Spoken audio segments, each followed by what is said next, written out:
أعوذ بالله من الشيطان الرجيم. بسم الله الرحمن الرحيم.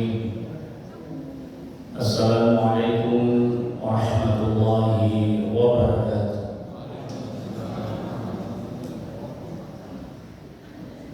الحمد لله رب العالمين، وبه نستعين على أمور الدنيا والدين،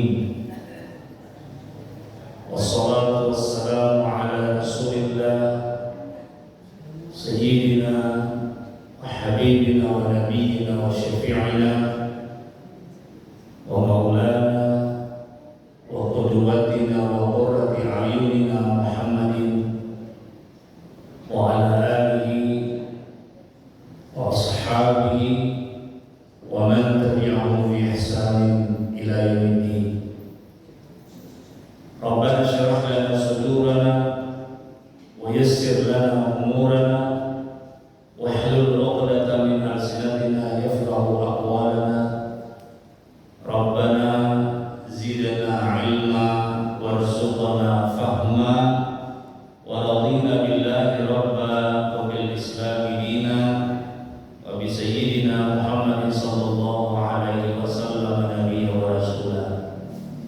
أما بعد، hadirin dan hadirat majelis subuh yang dimuliakan Allah Subhanahu wa taala, dirahmati Allah Subhanahu wa taala, marilah kita memanjatkan puji dan syukur kita kehadirat Allah Subhanahu wa taala atas segala kesempurnaannya, atas segala nikmat-nikmatnya yang telah diberikan kepada kita, yang akan diberikan kepada kita, dan yang sudah diberikan kepada kita dengan mengucapkan Alhamdulillahi Rabbil Alamin.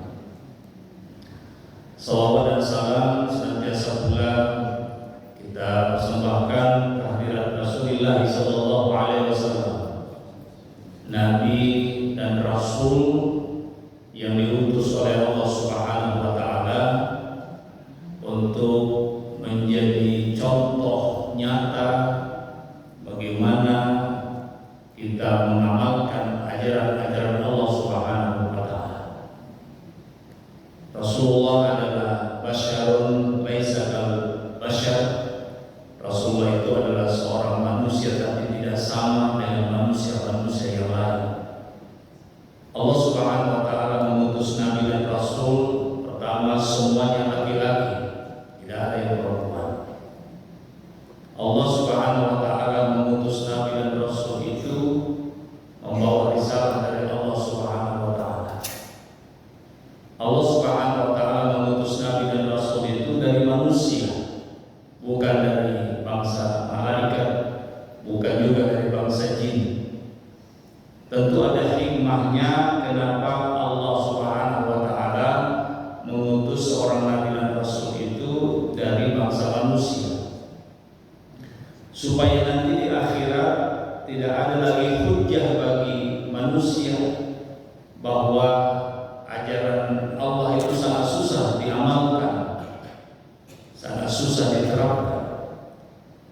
Kalau seandainya Allah Subhanahu wa taala mengutus nabi dan rasul itu seorang malaikat, maka ada alasan kita untuk mengatakan kepada Allah, ya Allah, kami ini manusia, tidak bisa mengikuti kekuatan ibadah malaikat.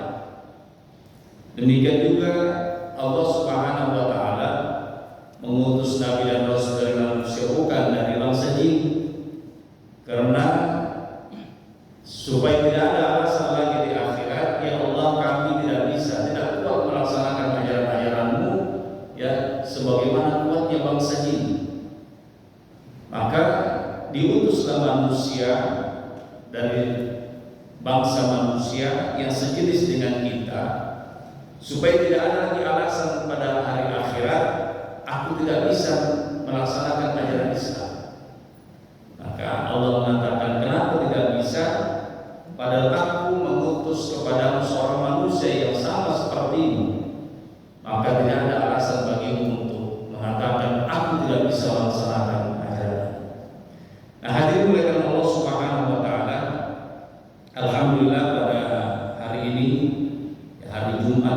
mulia, hari Jumat yang diberkahi oleh Allah Subhanahu wa taala, dan kita masih di bulan Sya'ban, tanggal 23 Sya'ban 1447 Hijrah, dan sebentar lagi insyaallah kita akan menyongsong bulan Ramadan. Saya kira bisa dihitung jari sekitar 7-6 hari kita akan memasuki bulan yang mulia itu. Jadi kita masih berada di 3 momen ini. Pertama, kita masih di bulan Sya'ban, akhir bulan Sya'ban, dan kita berada di hari Jumat, dan insya Allah kita akan menyongsong bulan Ramadan itu.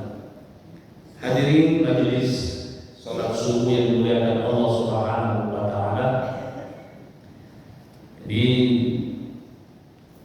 melihat bulan Sya'ban ini, maka kita harus kembali kepada hadis Nabi SAW bahwa Usama bin Zaid pernah bertanya kepada Rasulullah SAW tentang bulan Sya'ban ini.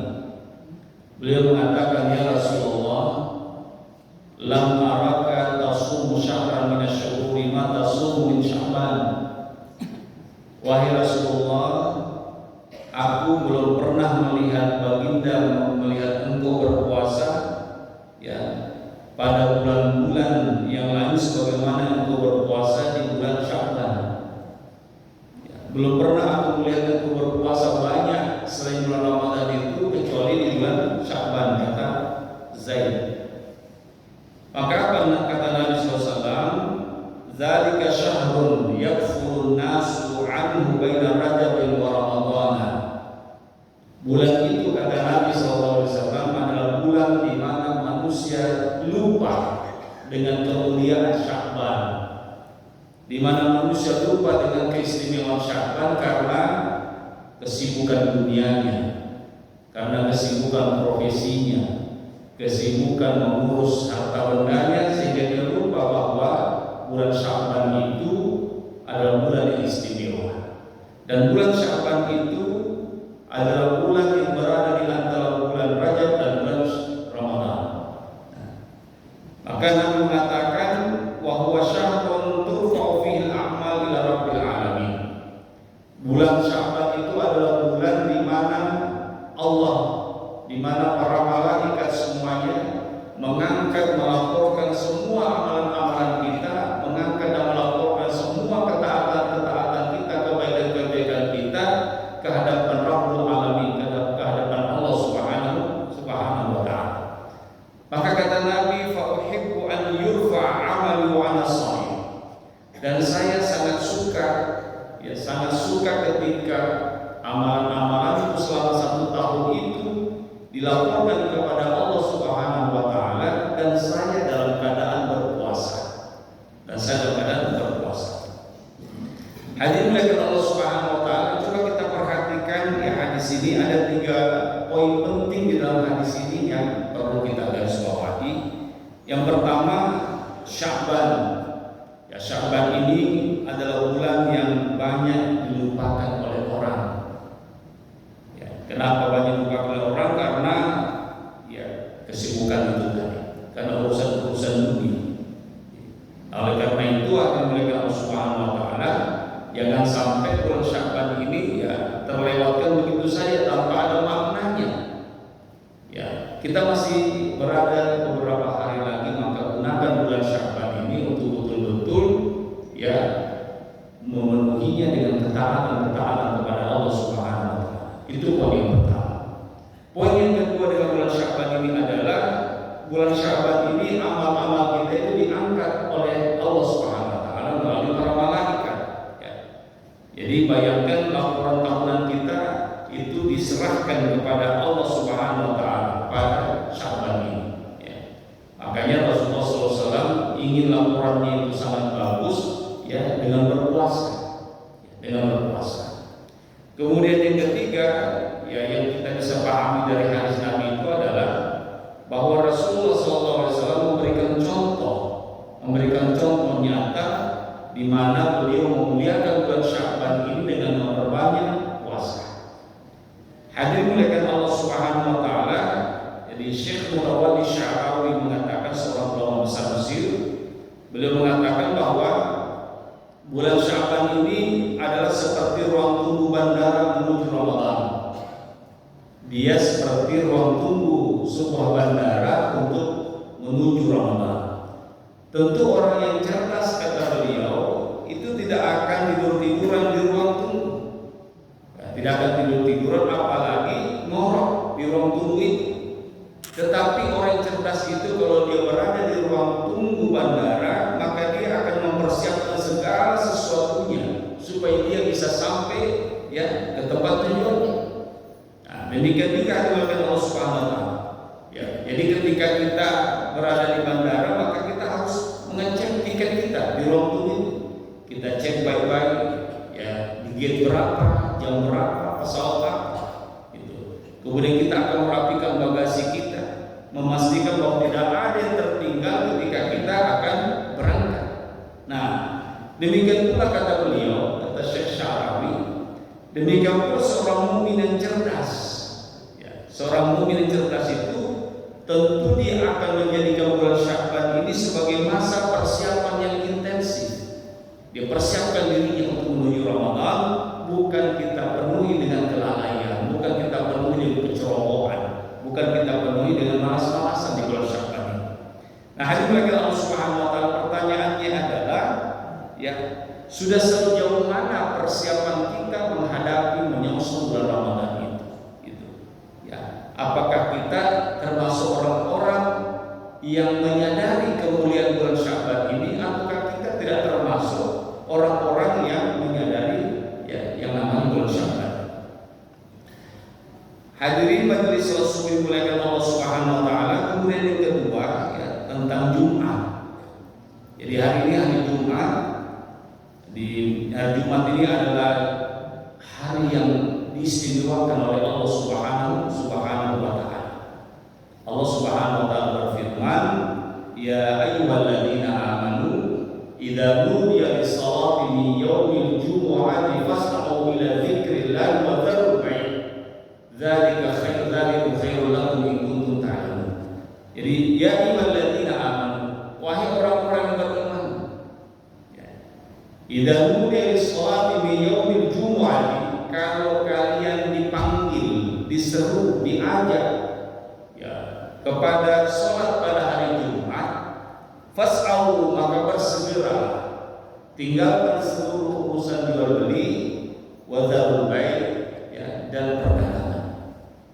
Hadirin muliakan Allah Subhanahu wa taala. Jadi di dalam tafsir Ibnu Katsir itu dijelaskan bahwa kata fas'au itu bersegera. Bersegera itu menunjukkan bahwa betapa pentingnya itu hari Jumat. Betapa penting itu hari Jumat. Bahkan para ulama kita mengatakan, ketika terjadi transaksi, apapun bentuk transaksi itu, dan terjadi dan dikumandangkan azan, maka transaksi itu batal. Kalau dia batal, berarti tidak sah transaksi itu. Baik itu transaksi jual beli atau transaksi akad nikah. Ketika azan Jumat dikumandangkan dan itu terjadi pada saat itu, maka ulama kita mengatakan batal transaksi itu dan harus diulangi karena tidak sah. Kalau tidak sah berarti dia batal. Maka ulama yang mengatakan bahwa tidak sah transaksi ketika dikumandangkan azan itu, maka hasil dari transaksi itu haram. Hasil transaksi itu haram. Nah, hadirin Allah Subhanahu wa taala, bahkan Rasulullah SAW bersabda dalam hadisnya bahwa khairu yaumin tala'at alaihi syamsu yaumul jumu'ah, bahwa hari yang paling baik di mana matahari terbit itu adalah hari Jumat. Alhamdulillah, hadirin Allah Subhanahu wa taala, tadi kita sudah menunaikan sholat subuh kita secara berjamaah, yang diimami oleh imam kita, luar biasa. Bahwa ada riwayat hadis yang menyebutkan sebagaimana saya katakan tadi, bahwa pada subuh Jumat itu Nabi gemar membaca surat As-Sajdah, surat As-Sajdah di Jumat itu. Jadi Nabi gemar dan suka sekali membaca surat As-Sajdah di rakaat surat Ad-Dahr atau surat Al-Insan di rakaat kedua. Jadi ulama kita dalam hal ini terbagi dua dalam masalah membaca surah As-Sajdah ini. Ya, yang pertama itu Imam Syafi'i. Nah, karena kita ini semua Imam Syafi'i yang bermazhab Syafi'i, maka Imam Syafi'i mengatakan disunnahkan membaca dua surah ini di setiap subuh Jumat. Disunnahkan itu, ya, untuk membaca dua surah ini di setiap subuh Jumat. Artinya kalau disunnahkan, ya kita akan mengikuti ya cara-cara yang pernah dilakukan Nabi SAW. Kemudian yang kedua, pendapat yang kedua, ya, seperti pendapatnya Imam Maliki, pendapatnya Abu Hanifah, pendapatnya Hambali, mereka mengatakan sunnah dibaca, sunnah juga dibaca, tapi sekali-kali saja, ya, sekali-sekali saja, tidak mesti ya sering-sering dibaca. Makanya kita lihat di Mekah, kita lihat di Madinah itu tidak dibaca setiap subuh Jumat, ya, tidak dibaca selalu. Ya, bagi yang haji, bagi yang umrah itu kalau kebetulan dia dapat subuh Jumat, maka kita bisa lihat, ya bisa kita dengarkan. Ya jarang sekali mereka membaca ini karena memang pendapat mereka itu mengikuti pendapat Hambali, ya pendapat Hambali. Jadi Hambali mengatakan memang sunnah dibaca mengikuti Nabi SAW, tetapi jangan sering-sering. Ya, berbeda dengan Imam Syafi'i. Imam Syafi'i mengatakan sunnah memang dibaca, tetapi dibaca setiap subuh Jumat itu. Nah tentu metode atau metodologi di cara memahami hadis-hadis Nabi itu bagi para imam itu wajar bisa kita terima. Ya, di mana Imam Syafi'i juga mengatakan bahwa kalau kita lagi sholat, maka wajib kita membaca Bismillah ketika membaca Al-Fatihah. Menurut Imam Syafi'i, yang tidak membaca Bismillah ketika dia membaca Al-Fatihah dalam sholatnya, maka tidak sah sholatnya. Ya, tidak sah sholatnya karena Bismillah itu adalah bahagian dari Al-Fatihah. Ya, bahagian dari Al-Fatihah. Maka tidak sah sholatnya seseorang itu meninggalkan satu ayat dari ayat-ayat yang lain. Bagi Imam Maliki, ya, sebagaimana kami sudah jelaskan mungkin ya waktu kami kuliah di Tripoli Libya dulu, itu memang tidak dibaca itu Bismillah. Ya, memang tidak dibaca itu Bismillah. Karena menurut Imam Maliki, Bismillah itu bukan bahagian dari Al-Fatihah. Jadi Bismillah itu adalah pemisah antara satu surah dengan surah yang lain. Karena dia cuma pemisah, kata Imam Maliki, jangan dibaca. Kapan dibaca maka batal sholat. Ini menurut Imam Maliki, menurut pemahaman beliau.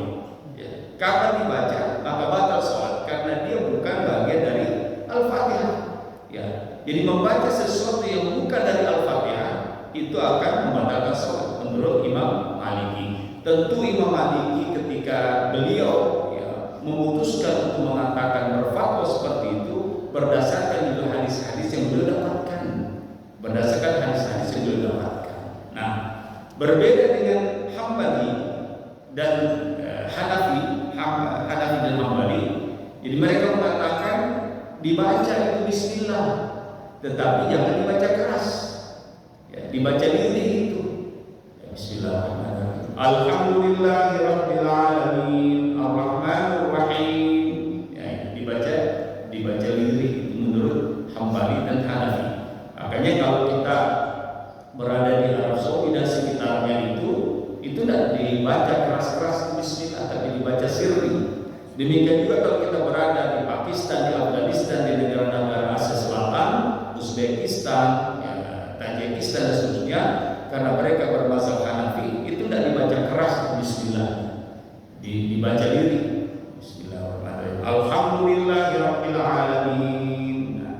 Nah, berbeda dengan kita Imam Syafi'i, ya, karena kita ikut Imam Syafi'i, ketika Imam Syafi'i mengatakan bahwa Bismillah itu adalah bahagian dari Al-Fatihah. Maka tidak boleh tidak dibaca keras kalau kita membaca ayat-ayat yang lainnya keras. Harus dibaca bersamaan. Apalagi kalau tidak dibaca. Ya, kapan tidak dibaca berarti batal sholat. Nah, hadirin oleh Allah Subhanahu Wa Taala, demikian juga ya, bagi Imam Syafi'i, setelah kita yang mengucapkan amin di belakang imam itu wajib kita membaca surah Al-Fatihah. Ya, wajib kita membaca surah Al-Fatihah. Jadi Nabi mengatakan la sholata liman lam yaqra bi Fatihatil kitab, bahwa tidak sah salatnya orang yang tidak membaca Al-Fatihah di dalam salatnya. Tidak sah.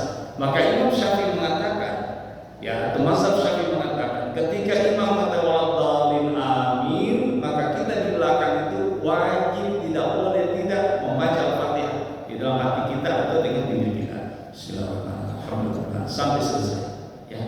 Nah, ini untuk Imam Syafi'i. Jadi kalau ada orang yang menjadi makmum kemudian dia tidak membaca Al-Fatihah di belakang imam setelah orang amin, maka tidak sah salatnya menurut Imam Syafi'i. Tidak sah salatnya. Jadi ini perlu kita ketahui. Ya. Karena ada orang sudah 60 tahun umurnya baru tahu bagaimana itu Ustaz, karena selama ini saya ikut ke imam saja. Ya, saya ikut ke imam saja, saya tidak membaca Al-Fatihah, tidak baca apapun, saya ikut imam mendengar. Saya tanya, Bapak itu bermazhab apa? Ya kalau selama ini saya Syafi'i katanya. Berarti Bapak selama ini tidak diterima sholat selama itu. Kaget dia, ya, karena tidak ada ilmu. Tidak ada ilmu. Nah, hadis Allah Subhanahu wa taala. Jadi bagi Imam Syafi'i membaca Al-Fatihah bagi makmum itu wajib. Berdasarkan hadis Nabi, la sholata liman lam yaqra bi Fatihatil kitab. Tidak sah sholatnya orang yang sholat dan dia tidak membaca Al-Fatihah, baik dalam keadaan sholat sendiri ataupun dalam keadaan sholat bermakmum. Bagi Imam Maliki itu tidak boleh dia membaca apapun di belakang imam. Ya, tidak boleh membaca, termasuk imam-imam yang lain, tidak boleh membaca apapun. Karena beliau berdasarkan Al-Quran, idza quri'a al-Qur'an fastami'u lahu wa ansitu. Al-Quran mengatakan kepada Imam Malik, kalau Al-Quran itu dibaca, istami'u, dengar baik-baik dan perhatikan baik-baik. Perhatikan baik-baik. Nah, menurut Imam Maliki, jadi Anda ketika sholat, apa yang diucapkan imam membaca itu dengar baik-baik, jangan berbicara sedikit pun, jangan membaca sedikit pun. Nah, tentu perbedaan-perbedaan yang wajar yang berdasarkan pemahaman setiap imam itu terhadap ya teks-teks suci yang ada dalam Al-Quran dan Sunnah Nabi Sallallahu Alaihi Wasallam. Nah, hadis mereka Allah Subhanahu Wa Taala. Jadi demikian pula membaca amin. Bagi Imam Syafi'i itu disunahkan membaca amin sebagaimana contohkan Nabi. Tapi Abu Hanifah itu tidak membaca amin. Waladhdallin, selesai. Ya, tidak ada aminnya. Tidak ada aminnya hadis mereka Allah Subhanahu Wa Taala. Nah, karena pernah ada pengalaman di Malaysia, kita pernah ceritakan di Malaysia itu banyak orang India Muslim. Nah, ketika itu ada salah teman, ya, seorang profesor di kampus kami ikut sholat jamaah maghrib atau isya di sebuah masjid di Malaysia, ya, di perkampungan orang-orang India di situ. Ketika imam mengatakan waladhdallin, karena dia berbahasa Syafi'i, langsung amin sendiri mengatakan amin. Setelah salam, assalamualaikum, orang semua melihat dia. Nah, orang semua melihat dia. Ternyata di situ orang berbahasa ya Hanafi semuanya, tidak membaca amin. Nah, hadis mereka Allah Subhanahu Wa Taala. Jadi itu ya tentang surah, ya, dua surah ini As-Sajdah dan surah Ad-Dahr itu disunnahkan untuk dibaca di subuh, ya, di subuhnya itu Jumat. Nah, tapi kita di Indonesia ini ya kita membaca itu ya di Indonesia, di Malaysia, di Brunei, di Thailand, di Asia Tenggara, di Chechnya, di Mesir dan beberapa negara Arab itu karena mereka bermazhab Syafi'i, maka selalu dibaca di surah As-Sajdah, ya, dan surah Ad-Dahr di sana Ta'ala Nisani'in Ad-Dahr ini setiap subuh Jumat dibaca karena mereka bermazhab Syafi'i. Di Mesir itu setiap di mana saja masjid itu di waktu subuh Jumat itu semua serentak membaca As-Sajdah karena mereka bermazhab Syafi'i. Jadi sungguh sangat disayangkan kalau ada satu masjid yang katanya bermazhab Syafi'i tapi tidak membaca sajadah ini. Kenapa tidak dibaca? Karena imamnya tidak hafal surah itu. Cari ini alasan macam-macam. Nah, itu kan sunnah katanya. Ketika ditanya hafal, tidak hafal. Nah, itu masalahnya, dia tidak hafal, maka cari dia alasan macam-macam. Nah, ini mereka Allah Subhanahu Wa Taala. Nah, kenapa surah As-Sajdah ini dibaca dibaca dan apa hikmahnya? Apa hikmahnya itu dibaca di subuh Jumat ini? Nah, salah satu hikmahnya adalah berangkat dari satu hadis Nabi yang saya bacakan tadi, khairu yaumin talat alaihi syamsu yaumul jumu'ah. Ya, bahwa hari di mana pagi harinya yang terbaik sinar matahari itu adalah hari Jumat, kata Nabi. Khairu yaumin, jadi hari yang paling baik di mana matahari terbit di dalamnya, kata Nabi SAW, adalah hari Jumat. Ya, hari Jumat. Jadi kalau susah dibangun subuh di hari-hari yang lain, tapi jangan sama sekali tinggalkan subuh Jumat. Ya, jangan ditinggalkan subuh Jumat seperti sekarang ini. Ya, kenapa? Karena di subuh Jumat ini udaranya itu beda dengan udara subuh yang lain. Udara yang kita hirup di subuh Jumat ini beda dengan udara di subuh hari yang lain. Beda dengan udara subuhnya itu Senin, Selasa, Rabu, Kamis, Sabtu, Ahad. Beda itu hari mulai Allah Subhanahu wa Ta'ala. Jadi itu adalah udara yang terbaik dari semua udara yang disiapkan oleh Allah Subhanahu wa Ta'ala ya kepada kita semua. Udara yang terbaik itu subuh Jumat. Ini hari mulai Allah Subhanahu wa Ta'ala. Ya, jadi salah satu keistimewaannya ini ya hari Jumat ini Nabi mengatakan taqumus. Ya, pada hari Jumat ini akan terjadi kiamat. Ya, pada hari Jumat itu akan terjadi kiamat. Mudah-mudahan belum hari ini kiamat. Mudah-mudahan bukan hari ini ya. Jadi jangan ditunggu itu kiamat itu hari Ahad. Jangan ditunggu itu hari Ahad. Tidak akan terjadi kiamat itu.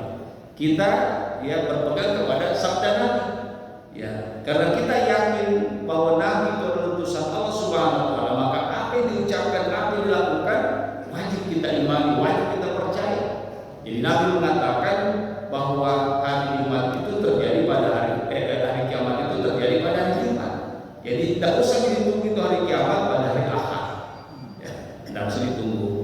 Ya, tidak usah ditunggu pada hari Rabu, Kamis, Sabtu atau hari Ahad, tidak usah ditunggu. Hari kiamat itu ya akan terjadi pada hari Jumat. Cuma waktunya kapan? Nah, ini sudah ada bocoran ini. Ya, sudah ada bocoran bahwa hari kiamat itu terjadi. Cuma waktunya kapan? Apakah dia pagi? Apakah dia siang? Ataukah dia sore terjadi atau malam? Itu terjadi itu hari kiamat. Tapi yang pasti kata ulama kita dan berdasarkan sabda Nabi SAW, hari kiamat itu terjadi pada hari Jumat, ya, bukan pada hari Ahad. Nah, ini mereka Allah Subhanahu wa Ta'ala, saya ingin mengajak kita semua untuk mengatakan hari Ahad, tidak mengatakan hari Minggu. Ya. Orang-orang dulu, kakek-kakek kita dulu jauh lebih cerdas daripada kita sekarang ini. Kakek-kakek kita dulu kalau ditanya sona agi Yeswe, dia mengatakan sona Ahad. Coba kita tanya kakek-kakek sekarang ini, hari apa ini? Hari Minggu ini? Lebih cerdas dari kita. Padahal semua nama hari yang selama ini kita ucapkan, Senin, Selasa, Rabu, Kamis, Jumat, Sabtu, semua dari bahasa Arab. Ya, semua dari bahasa Arab. Al-Itsnain Senin, ya, Al-Thulatsa Selasa, Al-Arbu'a Rabu, Al-Khamis Kamis, Al-Jumu'ah Jumat, As-Sabt Sabtu. Tapi begitu masuk hari Ahad dibilang Minggu. Gimana caranya? Kenapa kita membaca hari Minggu? Karena diajarkan oleh para penjajah, terutama penjajah Portugis. Jadi Portugis itu kalau mereka itu pergi ke gereja pada hari Minggu, makanya makan Domingos. Ya, Domingos artinya hari gereja. Nah, kita tidak pergi ke gereja hari itu, makanya tidak layak atau tidak pantas kita mengatakan hari Minggu, tetapi kita mengatakan hari Ahad. Nah, jadi mari kita budayakan kembali ya apa yang pernah dilakukan, diucapkan oleh ulama-ulama kita, suku-suku kita, oleh orang-orang tua kita. Jadi jangan begitu untuk kiamat hari Ahad, hari Rabu dan seterusnya. Jadi silakan pergi ke mall, mau jalan-jalan. Kalau hari Senin, hari Selasa, hari Rabu, hari Kamis, hari Sabtu, hari Ahad pergi jalan-jalan ke mall. Ya, silakan pergi rekreasi itu. Pergi rekreasi kalau sudah hari itu, jalan-jalan bersama keluarga ke pinggir pantai dan seterusnya. Tapi kalau hari Jumat, ya jangan terlalu jauh-jauh. Ya, jangan terlalu jauh-jauh, tapi dekat-dekat dengan masjid. dekat-dekat ke masjid kalau Jumat itu, yang jauh-jauh. Ya, siapa tahu kita lagi di mobil mau pergi rekreasi, terjadi itu kiamat. Terjadi itu kiamat. Jadi itulah sebabnya kenapa kita diperintahkan untuk banyak berzikir di hari Jumat itu oleh Nabi SAW. Kenapa kita diperintahkan untuk memperbanyak istighfar. Jadi begitu masuk malam Jumat kata Nabi, perbanyak mendekatkan diri kepada Allah Subhanahu wa taala. Ketika masuk hari Jumat kata Nabi SAW, semua makhluk yang ada di alam semesta ini semuanya menggigil gemetar ketakutan, kecuali jin dan manusia. Kecuali jin dan manusia ini sampai-sampai saja ketika masuk Jumat itu, semua makhluk selain jin dan manusia semuanya menggigil dan gemetar ketika masuk Jumat itu. Kenapa? Karena mereka takut dan khawatir jangan-jangan ini harinya terjadi itu kiamat. Terjadi itu kiamat. Oleh karena itu Allah Subhanahu wa taala kita diperintahkan ketika masuk Jumat itu membaca Al-Qur'an, berzikir, berselawat kepada Nabi sallallahu alaihi wasallam. Perintahkan kita untuk memperbanyak sedekah. Jadi kematian yang terbaik itu adalah kematian ketika kita sedang melakukan ketaatan kepada Allah Subhanahu wa taala, dan kematian yang buruk itu adalah ketika kita melakukan kemaksiatan. Di husnul khatimah. Husnul khatimah itu adalah kematian yang baik. Kematian ketika orang sedang sujud, dia mati. Ketika dia sedang bersedekah, dia mati. Ketika dia sedang berzikir, dia mati. Ketika dia sedang bersedekah, dia mati. Ketika kakinya melangkah di tengah jalan menuju masjid, dia mati. Itu adalah husnul khatimah. Itu adalah kebaikan-kebaikan. Ketika dia pergi ke suatu tempat untuk satu kepentingan yang baik, untuk ketaatan kepada Allah, dia mati. Itulah husnul khatimah. Ya. Bedanya dengan su'ul khatimah. Su'ul khatimah itu adalah kematian yang buruk. Ya. Ketika dia lagi menggibah, ya, mati. Coba itu kematian yang buruk. Ketika dia menceritakan kejelekan